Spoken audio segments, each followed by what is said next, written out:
Bonjour, chers amis de la Clé de la Souveraineté, et bienvenue dans cette quatrième partie de notre parcours à la conquête de la chose la plus précieuse qu'un être humain puisse acquérir, sa souveraineté. J'ai employé le mot conquête car le chemin vers la souveraineté est semé d'embûches et comporte des obstacles que seule une poignée d'humains intrépides, comme vous l'êtes, sont déterminés à surmonter. Et c'est bien l'intention de ces enregistrements et des séances de mastermind en live de vous transmettre les informations essentielles qui vous serviront pour la suite de votre parcours. L'une de ces informations est la connaissance plus exacte de ce que vous êtes et de ce que vous n'êtes pas en vérité. Vous n'êtes pas ce que vous croyez être. Ce que vous croyez être n'est que la petite pointe émergée de l'iceberg géant dont vous êtes fait. Cette croyance limitée et limitante étant encore profondément ancrée dans votre ancienne empreinte mentale, vous aurez besoin de toute votre foi pour maintenir présente à vous la réalité de ce que vous êtes vraiment, c'est-à-dire une conscience multidimensionnelle, omnisciente, omnipotente et omniprésente, incarnée dans un corps humain. Vous devrez entretenir cette foi jusqu'à ce que votre conscience éveillée s'élève définitivement au-dessus du mur de la troisième dimension et du voile de l'illusion dans laquelle elle a été artificiellement maintenue jusqu'à présent. Vous y arriverez en ramenant constamment à votre esprit conscient l'image de votre nature d'être multidimensionnel durant vos activités quotidiennes, tout en empêchant bien sûr votre ego de s'en emparer pour renforcer ses pouvoirs. Dit autrement, pour permettre à votre conscience éveillée d'échapper au voile de l'illusion et de s'extraire des limitations de la troisième dimension, en s'ancrant définitivement dans la réalité de votre âme, vous aurez besoin d'avoir foi en l'existence tangible et concrète de votre âme. Rappelez-vous que l'expression populaire «je dois d'abord le voir pour le croire» est une inversion et une escroquerie intellectuelle, car la réalité est exactement l'inverse. Il faut d'abord le croire pour le voir. C'est pourquoi votre foi est si nécessaire. Tant que votre empreinte mentale ne sera pas débarrassée une fois pour toutes de cette croyance limitante que vous n'êtes qu'un mental égo régnant sur un corps physique à la durée de vie limitée. Relisez à ce propos le paragraphe 23 du chapitre 12 de la clé de la maîtrise de Charles Haanel. Durant les deux précédentes séances, nous avons tenté de clarifier la notion de conscience, puisque celle-ci est la seule réalité de l'univers tout entier, donc de nous-mêmes en particulier. Et nous avons cherché à en préciser les contours dans le cadre de la construction et du fonctionnement de l'être humain. Au niveau de notre existence terrestre, ou plutôt cosmique, la meilleure définition provisoire que nous ayons de nous-mêmes est que nous sommes une conscience incarnée dans différents niveaux de densité de la matière, de la première à la 12e dimension, avec une extension dans les trois dimensions qui suivent, c'est notre rishi, et que notre conscience éveillée est encore provisoirement coincée dans les trois premières dimensions sous forme d'une personne, tout en étant en train de se réveiller à la réalité des trois dimensions suivantes qui abritent notre prochain niveau d'identité, notre âme. Nous avons vu que ce qui freinait le plus notre accession à ce niveau supérieur de conscience était l'ensemble de nos programmations, qui nous font encore nous comporter régulièrement et inconsciemment comme des consciences axées sur le service à soi-même, donc en consommant injustement l'énergie des autres ou le bien commun pour satisfaire des besoins personnels. Le modèle de conscience individuelle prôné par le divin étant celui du service aux autres, la question essentielle suivante est de savoir comment nous pouvons nous débarrasser une fois pour toutes de nos programmations de service à soi-même, en les remplaçant par des programmations de service aux autres. La réponse à cette question est simple. Pour y arriver, il suffit de respecter les principes et les règles des lois universelles en vigueur dans notre partie de l'univers. L'objectif de cette séance et de celle qui suivra est de vous en donner les fondements pour que vous puissiez, si telle est votre intention, aligner sur elle, sur ces lois universelles, les parties de vous-même qui ne le seraient pas encore. Commençons donc par étudier de plus près la loi universelle principale, la loi des lois, celle dont toutes les autres dérivent, la loi de l'un. Qu'est-ce que la loi de l'un? La loi de l'un est la vérité universelle que tout est un. Dit autrement, c'est la compréhension que tout est conscience, énergie, intelligente et que toutes les choses dans l'univers sont connectées, ou encore que toute chose est faite d'énergie intelligente et est une partie du grand tout.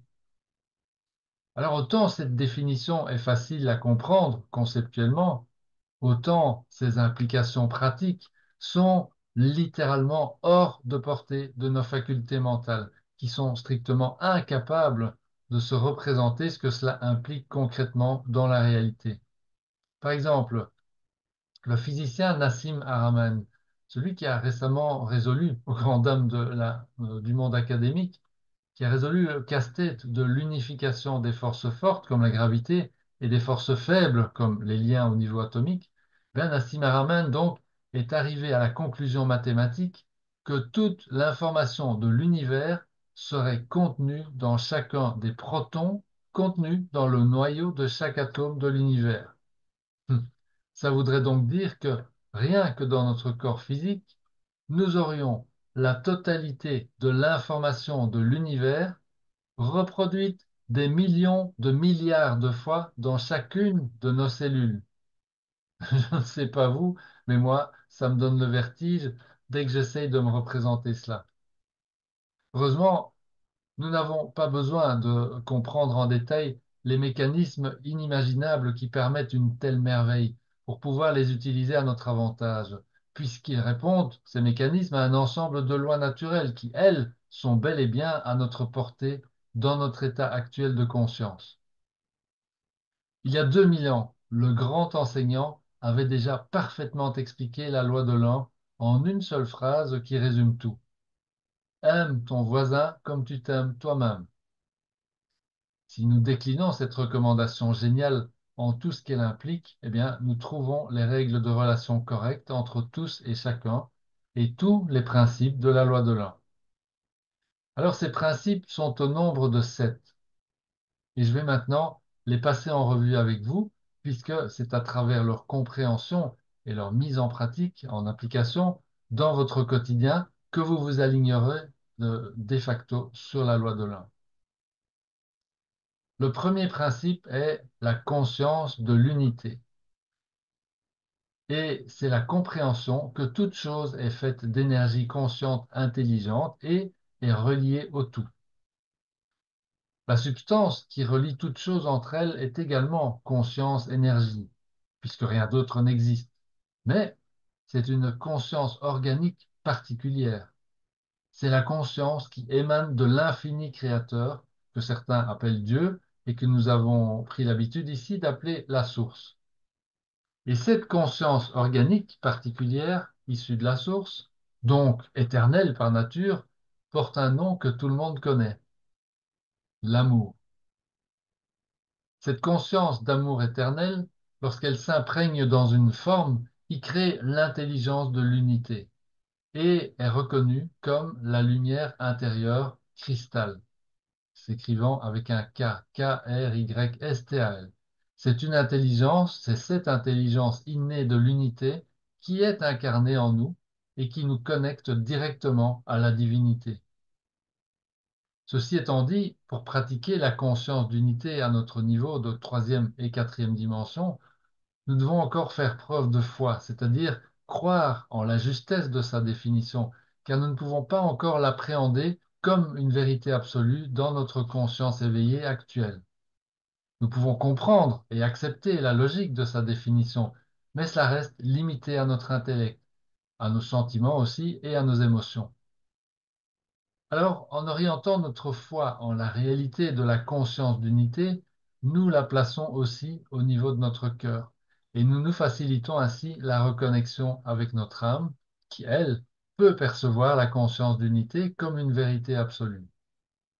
Il est intéressant de savoir que la conscience d'unité est le modèle énergétique naturel suivant lequel fonctionnent dans notre univers les races avancées qui sont alignées sur les lois universelles et la loi de un, la loi de l'un. En travaillant jour après jour à transformer nos programmations de type service à soi-même vers la programmation de type service aux autres, notamment en pratiquant les fondamentaux de la clé de la maîtrise, nous intégrons progressivement la connaissance que nous sommes une composante intégrale de la conscience de groupe nommée race humaine et que chacune de nos pensées et chacun de nos actes a un impact sur le collectif. Nous pouvons transformer nos programmations de service à soi-même vers le service aux autres en développant l'humilité par le démontage progressif de toutes les couches de l'ego et de la personnalité inférieure, qui cherche constamment à imposer sa volonté personnelle, même si c'est au détriment du collectif. Alors à nouveau ici, des pratiques de la clé de la maîtrise comme le pas d'opinion et la diète mentale peuvent nous aider à faire des merveilles.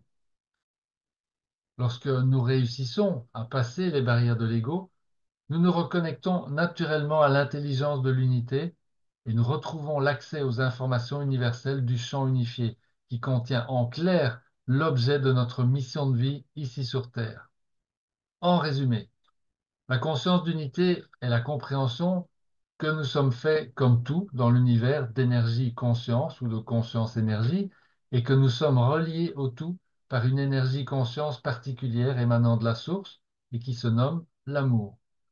Nous nous alignons progressivement et de plus en plus complètement sur la conscience d'unité en maintenant notre foi en elle et en transformant petit à petit nos comportements axés sur le service à soi-même vers des comportements axés sur le service aux autres. Nous y arrivons en pratiquant l'humilité et les fondamentaux de la clé de la maîtrise, jusqu'à ce que toutes les couches de l'ego-personnalité soient démontées et réharmonisées au service du collectif. Ce travail noble a aussi pour effet d'accélérer notre ascension, donc notre réveil progressif à nos identités supérieures et en parallèle notre transformation biologique. Alors voyons maintenant le deuxième principe, s'aimer soi-même. L'idée, là, est de reconnaître la force de vie précieuse et sacrée qui réside en nous. Alors comment faire ça? En nous respectant et en nous honorant de toutes les façons possibles. Alors pas à partir de l'ego. Oui, je suis la créature la plus puissante de l'univers, je mérite tous les honneurs. Non, mais à partir du cœur. Par exemple, j'honore cette grandeur qui est en moi et je trouve des moyens de la mettre au service des autres. S'aimer soi-même est une action capitale de souveraineté personnelle, car c'est l'état naturel de la conscience d'amour qui s'est incarné en nous en provenance directe de la source. En tant que manifestation directe de cette conscience d'amour d'origine divine, nous avons le pouvoir de créer davantage de liberté dans notre vie sans faire de mal à autrui. En trouvant le courage de surmonter nos peurs et nos blessures, nous pouvons progressivement devenir cette conscience d'amour incarnée, incarnée en nous, en l'exprimant continuellement dans nos actions quotidiennes.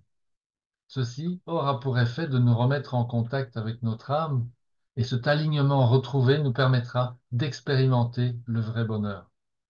Car tant que nous n'avons pas retrouvé cet alignement, notre réalité reste partiellement ou entièrement gouvernée par le besoin de contrôle, de manipulation, de compétition, de justification, etc. Tous des comportements émanant de notre égo-personnalité, déconnectés du cœur et opérant suivant une conscience de service à soi-même, largement programmée par la rivière des rêves. Évidemment, l'amour et l'estime de soi dans un monde où toutes les valeurs sont inversées et, et où ceux et celles qui prônent la justice, la beauté, la gentillesse et la conscience sont régulièrement persécutés, souillés ou ridiculisés, c'est extrêmement difficile. Envisager l'amour de soi uniquement dans le contexte de la matrice, c'est-à-dire basé uniquement sur notre identité physique temporaire, est totalement insuffisant. C'est même contraire à notre évolution.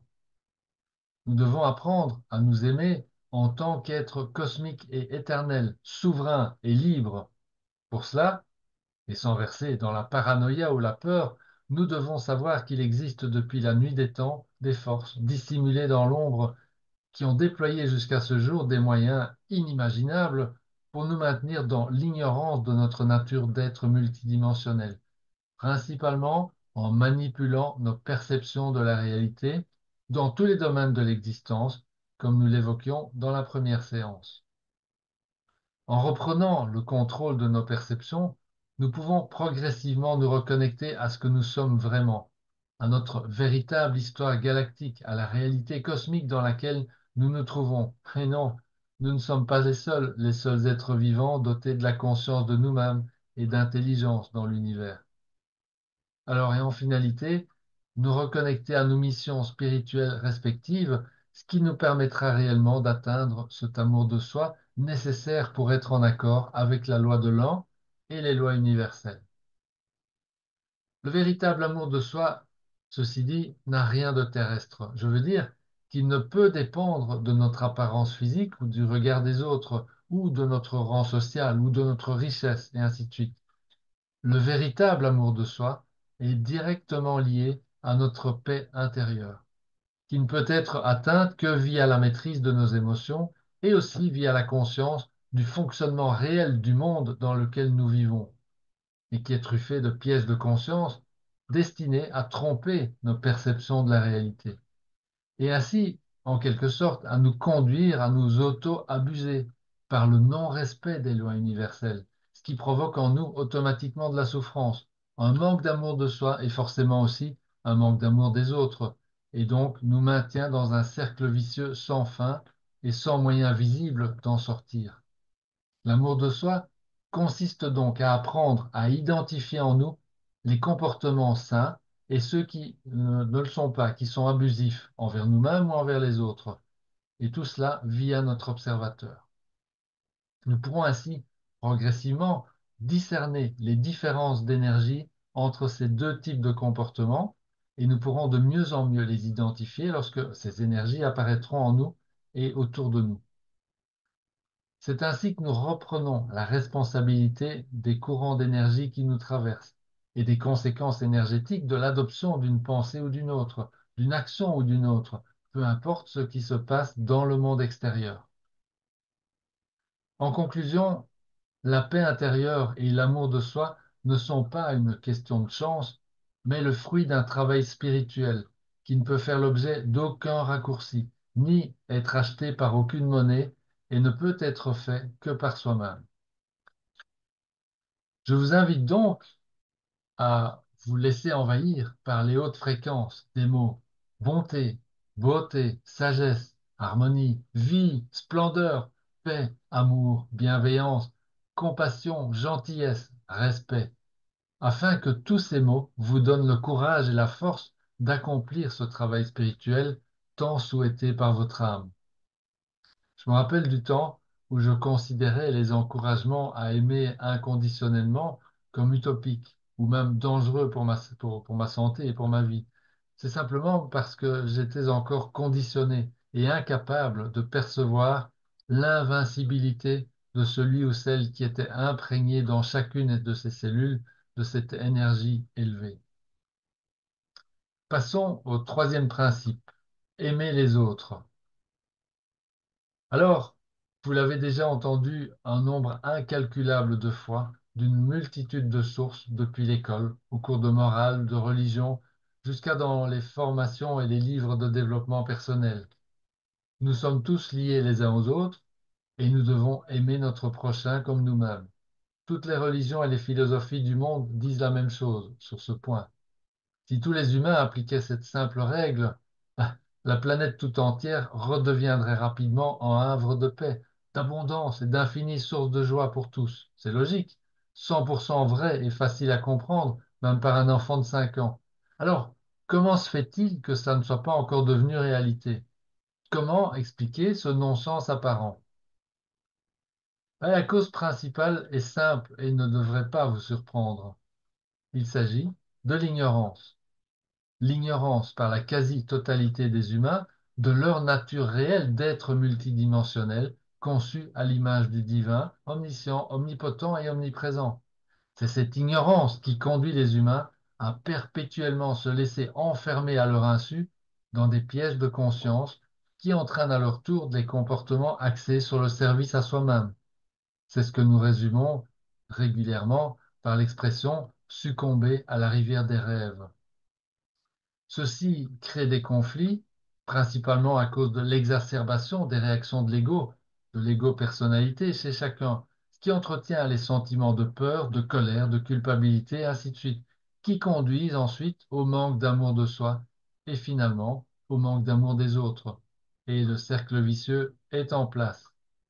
Si vous êtes comme moi, vous avez dû entendre répéter régulièrement, en référence aux multiples conflits et à la souffrance qui règnent dans le monde depuis toujours. Ah, que voulez-vous? L'être humain est ainsi fait. C'est la nature humaine qui est le problème. Sous-entendu, quoi qu'on fasse, les conflits et la souffrance continueront puisqu'ils sont liés à la nature profonde de l'homme. Eh bien non, cela n'est pas le cas. La nature humaine originelle est imprégnée de l'énergie conscience de la source, c'est-à-dire l'amour. Et même les religions le disent, nous sommes conçus à l'image du divin. Ce qui perpétue les conflits et la souffrance, ce n'est donc absolument pas la nature humaine, mais la rivière des rêves qui entretient des sentiments et des émotions discordantes, amplifiées par le mental égo, et qui nous jette ainsi perpétuellement dans des pièges de conscience, nous entraînant à leur tour dans des comportements axés sur le service à soi-même. Mais vous savez aujourd'hui comment sortir de cette boucle infernale, et vous connaissez votre vraie nature. Alors, aimer les autres n'est donc pas simplement une attitude facultative à avoir une fois que nous aurons, soi-disant, réglé tous nos soucis personnels. C'est une condition obligatoire de notre propre bonheur et de l'élimination progressive de nos propres souffrances, puisque tant que nous ne parviendrons pas à le faire, nous serons en défaut par rapport à notre propre nature, à la loi de l'un et de ses principes, et nous continuerons à perpétuer nos situations de conflit et de souffrance individuellement et collectivement. C'est à chacun de retrouver son chemin vers sa propre nature et le courage de le parcourir. Ce chemin est celui de l'ascension et vous en connaissez déjà le point de départ. La mise en pratique des fondamentaux de la clé de la maîtrise pour remettre à leur place les comportements erronés du mental égo et l'apprentissage des lois universelles, de la loi de l'un et de ses principes. Le point d'arrivée provisoire est connu lui aussi. C'est la reconnexion de notre conscience éveillée à nos niveaux d'identité supérieure, de l'âme au rishi, en passant par la surâme et l'avatar. Et c'est un chemin passionnant, le chemin de la vraie vie. Passons au quatrième principe, aimer la terre et la nature. Notre corps physique est une mécanique ultra sophistiquée qui a été conçue en fonction de principes énergétiques couvrant toutes les dimensions de notre univers spatio-temporel. Sous l'action de ces principes naturels, notre ADN s'active progressivement, ce qui permet et entraîne une expansion progressive de notre conscience et l'éveil à nos niveaux d'identité supérieurs. Mais ces processus ne peuvent se dérouler normalement que si nous sommes alignés aux lois universelles auxquelles obéissent également tout ce qui vit sur Terre et dans la nature. Sans cet alignement, nous ne pouvons pas évoluer. Et pire, notre corps physique se dégrade, malgré qu'il soit conçu à la base pour durer éternellement. Et oui, nos corps physiques sont des reflets, sous beaucoup d'aspects, de l'univers et opèrent selon des lois naturelles qu'il convient donc d'apprendre et de respecter. Ça demande un certain degré d'ouverture, car ça rend, et c'est rendu difficile dans notre société dite moderne, qui vous a réinventé ses propres, qui a voulu réinventer ses propres règles. Bon, je fais référence ici évidemment à notre science occidentale, par exemple, en particulier à la médecine traditionnelle, qui est en porte-à-faux complet, évidemment, par rapport aux véritables sciences de la vie, qui ont pour but, elles, de comprendre et de transmettre les règles de la vie en vigueur sur Terre et dans la nature. Heureusement, il reste quelques endroits où ces sciences de la vie sont encore accessibles, notamment via l'Ayurveda et les traditions esséniennes et tibétaines. Dans notre condition actuelle, nous avons encore un travail sérieux à faire avant de retrouver notre alignement, car nous avons subi depuis de nombreuses générations des altérations au niveau de notre ADN provenant principalement de la mise en place de croyances erronées sur notre vraie nature. La première loi organique étant la loi de cause à effet, et en vertu de nos pouvoirs de créateurs incarnés, nous avons créé nous-mêmes, sans nous en rendre compte, nos conditions de vie courtes et précaires actuelles. Donc réapprendre les règles précises auxquelles obéissent nos corps biologiques, savoir qu'ils sont dépendants d'autres composantes subtiles de notre anatomie multidimensionnelle, elle-même d'ailleurs reliée à nos semblables et à la Terre et à la nature. Tout cela est incontournable pour nous remettre dans notre processus normal d'évolution et d'expansion de notre conscience et de notre biologie. Comme pour s'aimer soi-même et aimer les autres, aimer la terre et la nature n'est pas un luxe réservé aux écolos ou à des 68 heures attardées, mais une condition sine qua non aussi pour nous reconnecter à notre essence et à notre raison d'exister dans l'univers actuel, et pour cesser une fois pour toutes de donner notre pouvoir à autrui. La manière concrète d'aimer la terre et la nature est la même que pour les principes précédents. Se convaincre soi-même de l'importance de le faire pour continuer à grandir et à évoluer vers notre souveraineté. Ensuite, utiliser systématiquement les fondamentaux de la clé de la maîtrise pour nettoyer les croyances erronées et tout ce qui dysfonctionne encore dans notre mental ego. Et puis, manifester notre amour de la nature dans nos actes quotidiens. Et enfin, entretenir l'intention délibérée de s'aligner sur les lois universelles et les lois de la nature en particulier, et à être à l'écoute des messages de notre soi supérieur qui les connaît et les applique et qui pourra donc nous guider vers les bons choix et les bonnes décisions. Le cinquième principe maintenant, le service aux autres. Ce principe est celui sur lequel est fondée la conscience de cristal, qui représente l'application des lois universelles et la compréhension que toutes les formes de vie sont interconnectées. C'est ainsi que l'affirmation «ce que nous faisons aux autres, nous le faisons aussi à nous-mêmes» est à prendre au premier degré car elle correspond à une réalité énergétique intangible et immuable. Le bien que nous faisons aux autres, vous le savez, nous le faisons aussi à nous-mêmes. C'est la loi de compensation d'Emerson. Donner plus, recevoir plus. Les torts que nous causons aux autres, nous les causons aussi à nous-mêmes.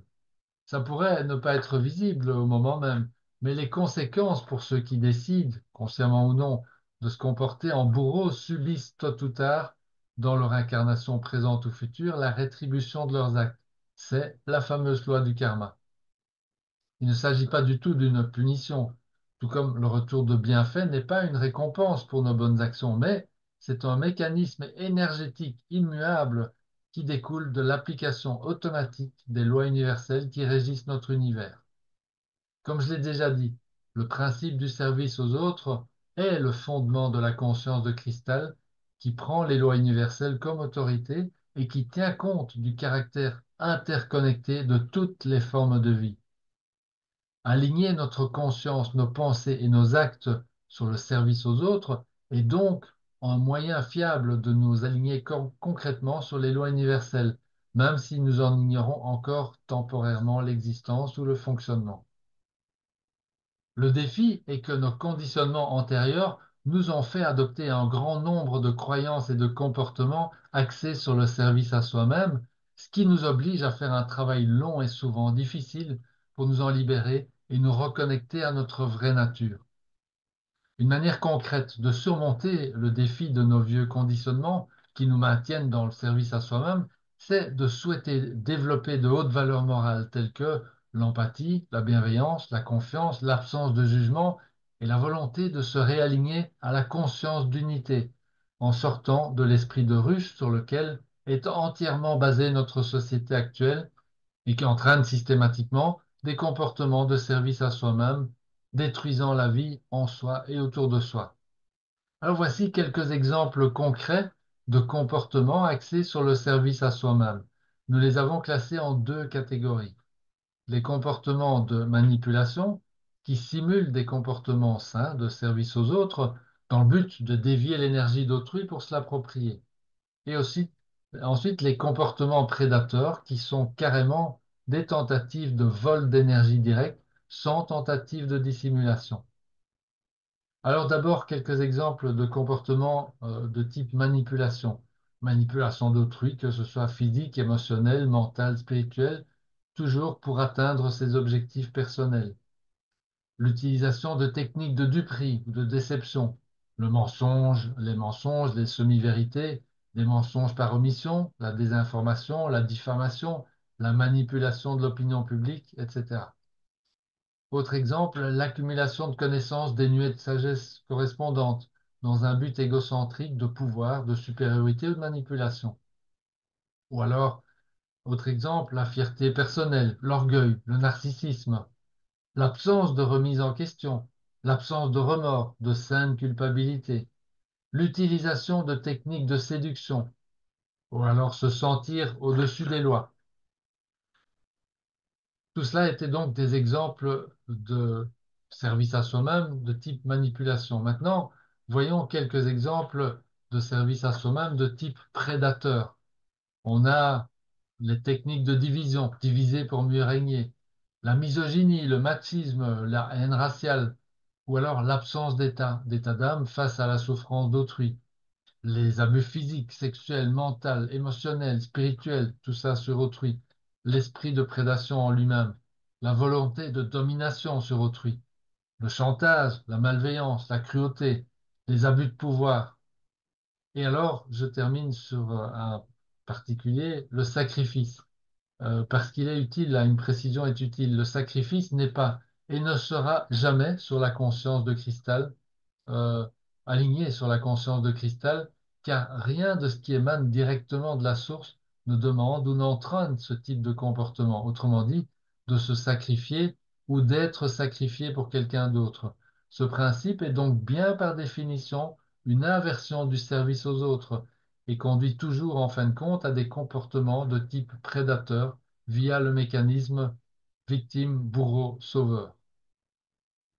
En résumé, le service à soi-même, c'est l'esprit de ruche et l'égoïsme, le refus de se soumettre aux lois universelles ou leur ignorance, avec une conscience de prédation comme autorité, c'est-à-dire le détournement ou le vol de l'énergie d'autrui pour son propre profit. Le service aux autres, à l'inverse, est la conscience d'unité et le réalignement aux lois universelles et à la loi de l'un, avec la conscience de cristal comme autorité.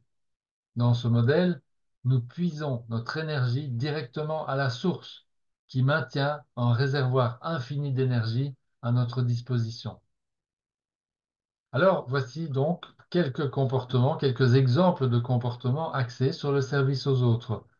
Nous avons la conscience d'unité, la conscience de groupe, l'intelligence du cœur, l'empathie, la compassion, l'altruisme, l'égalité de valeur entre tous les humains, la maturité spirituelle et la responsabilité, la maîtrise de ses propres énergies, c'est-à-dire l'absence d'abus, de manipulation, de contrôle d'autrui, l'humilité, la recherche perpétuelle d'évolution et de perfectionnement, l'authenticité, la transparence, l'honnêteté, la recherche de la vérité, la bienveillance, la gentillesse.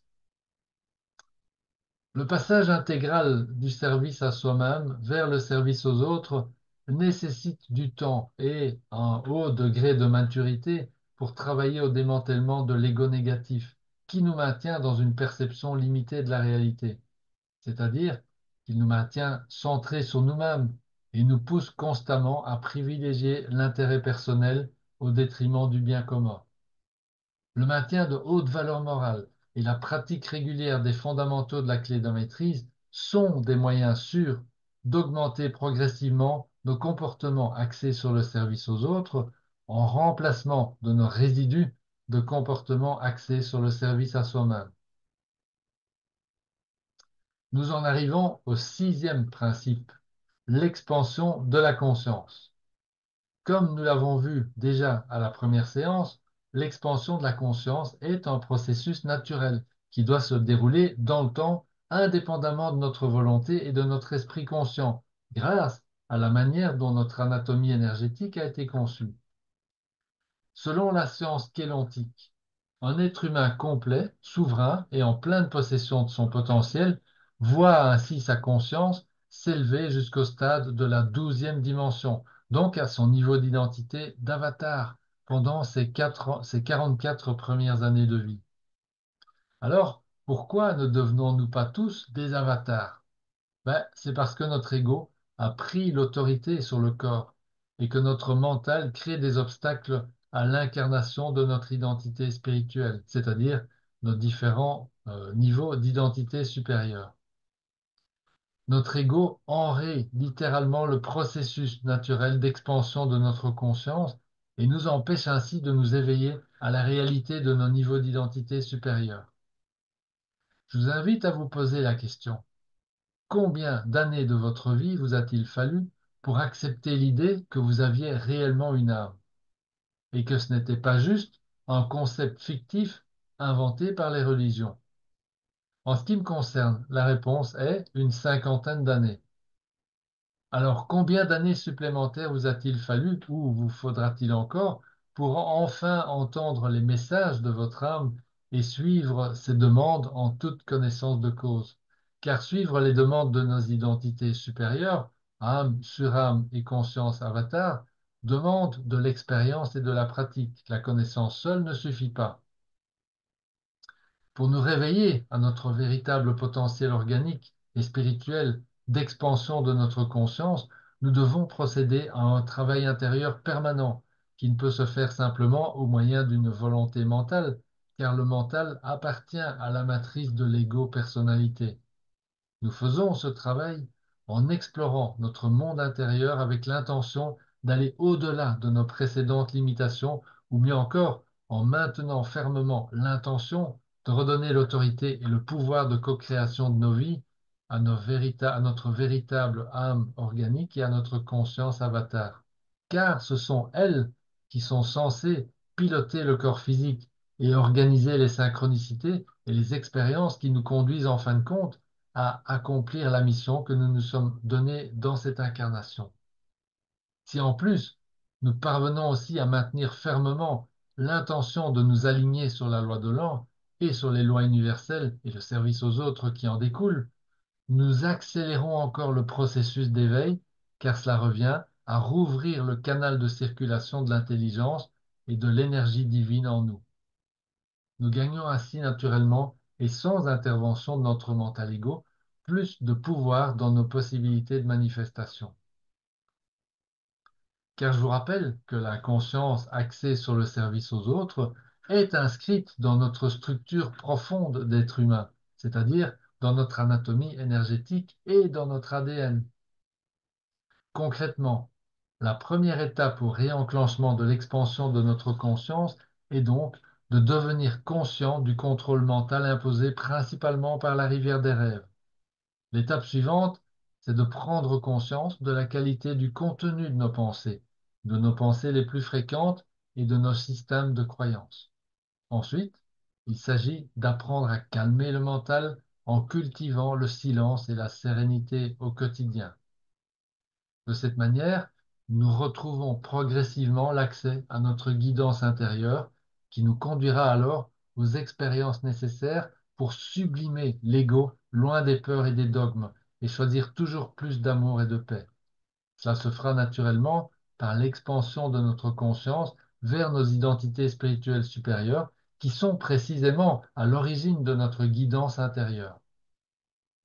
Voyez-vous à quel point les simples pratiques de la clé de la maîtrise sont précieuses et pourquoi nous les appelons les fondamentaux de la vie. Mais passons au septième et dernier principe de la loi de l'or, la co-création responsable. Vous êtes des êtres multidimensionnels. Cela veut dire que vous existez simultanément dans toutes les dimensions de la matrice spatio-temporelle, au-delà de l'espace et du temps. De plus, nous sommes tous reliés à toutes les autres formes de vie existantes dans l'univers. Rappelez-vous du proton de Nassim Haramein qui contient toutes les informations de l'univers. Ceci implique que chacun de nos choix a un impact sur notre réalité directe, ici sur Terre et dans le moment présent, et en même temps sur l'évolution de notre conscience multidimensionnelle à long terme. C'est la loi de cause à effet en action. Tout ce qui émane de nous provoque une conséquence énergétique sur le reste de l'univers. Tout est énergie-conscience dans l'univers et la vie, ce sont les lois énergétiques en mouvement. En tant qu'êtres multidimensionnels, nous sommes des systèmes ultra sophistiqués d'énergie en mouvement. C'est pour ça que tant que nous ne maîtrisons pas nos propres mécanismes de fonctionnement, qui sont tous énergétiques par nature, nous sommes sujets à nous faire du tort à nous-mêmes et à autrui. Par exemple, l'émotion est de l'énergie en mouvement. Si nous laissons une émotion de colère se former et circuler en nous, elle créera du chaos et des incohérences dans nos systèmes énergétiques et provoquera des débris énergétiques en nous et dans le reste de l'univers. De plus, sans la maîtrise de nos mécanismes intérieurs, nous sommes sujets aux manipulations extérieures de toute nature. Nous y faisons toujours référence en évoquant la rivière des rêves. Le travail à accomplir pour acquérir la maîtrise de nos émotions, de nos pensées et de notre subconscient est donc long et difficile et requiert une motivation sans faille. Vous le savez bien, puisque vous faites déjà ce travail au quotidien, au minimum depuis que vous avez entamé le parcours de la clé de la maîtrise. Une manière de renforcer la motivation à poursuivre ce travail est de se demander régulièrement quel type de personne est-ce que je veux être? Quelqu'un qui crée du chaos ou bien quelqu'un qui crée de l'harmonie dans le monde? Quelqu'un qui veut unifier ou bien diviser? Qui veut coopérer ou bien rester égoïste et axé sur le service à soi-même? La réponse à chaque fois est évidente. Mais donc le but est de régulièrement faire le point sur notre niveau de cohérence intérieure. Y a-t-il alignement entre mon corps, mon âme et mon esprit? Suis-je clair dans mes buts, dans mes intentions profondes, dans ma direction de vie? Tant que nous n'obtenons pas des réponses claires à ces questions, nous savons que notre énergie reste en partie gaspillée par des distractions, des interruptions, des interférences, et que nous créons encore des incohérences, des déséquilibres ou même du chaos en nous et autour de nous, ce qui est contraire aux lois universelles qui, elles, conduisent toujours à la cohérence énergétique. Ce questionnement régulier, ainsi que notre capacité croissante à observer les mouvements d'énergie en nous, tout cela nous indique nos zones d'ombre et nos croyances limitantes qui restent encore à transformer. Nos interactions constantes avec les autres, avec la nature et avec le monde en général créent des mouvements d'énergie qui seront plus ou moins cohérents, c'est-à-dire plus ou moins en accord avec les lois universelles, suivant notre degré de responsabilité à vouloir créer de la cohérence en nous et autour de nous. La responsabilité mène à la cohérence, donc à l'harmonie et à la paix. L'irresponsabilité entraîne l'incohérence, c'est-à-dire le désordre et le chaos. Seule la cohérence a le pouvoir de nous faire accéder aux dimensions supérieures de perception de la réalité et de l'existence en tant que conscience, et c'est le seul chemin possible vers la souveraineté complète de l'être. Lorsque nous choisissons d'utiliser la force, ce courant de vie à l'intérieur de nous, pour créer de la cohérence en nous et autour de nous, nous nous alignons automatiquement à la conscience de cristal et nous devenons en paix avec nous-mêmes. En conclusion, nous venons de découvrir ensemble la loi de l'un et ses 7 principes. La conscience de l'unité, s'aimer soi-même, aimer les autres, aimer la terre et la nature, le service aux autres, l'expansion de la conscience et la co-création responsable. Dans la prochaine séance, nous étudierons de plus près quelles sont exactement ces lois universelles qui découlent de la loi de l'un et qui régissent notre univers. D'ici là, je vous souhaite plein succès dans votre progression vers la souveraineté.